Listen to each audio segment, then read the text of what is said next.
Well, my name is Patrick Lagasse. I'm the Senior Gas Integrity Engineer in the Gas Integrity and Standards section. Our main focus is taking care of the aging assets on our natural gas pipeline system. Most of our transmission pressure pipeline system is fairly old, from the 1950s, 1960s era. We're looking at the aging assets and making sure everything is continuing to be fit for service. Of course, an obvious challenge of natural gas buried pipelines is that we can't see them. So the process of inspection is fairly complicated. It involves running a series of tools, culminating in a smart tool through the pipeline. The smart tool has several different sensors and instrumentation on it.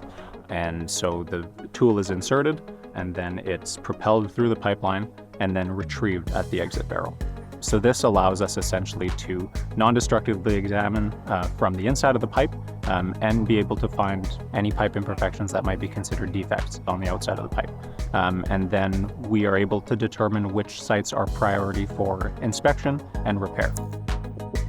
Today we're just outside of Russell, and we are excavating one of those sites and seeing if it needs to be repaired. So inline inspection for us is a key tool that allows us to find these features that may be problematic to the pipe. As long as we are able to repair those defects, we can extend the service life of the pipeline. In doing so, we are reducing the likelihood of any incidents to be occurring, any potential emergency outages, and issues on the customer side as well.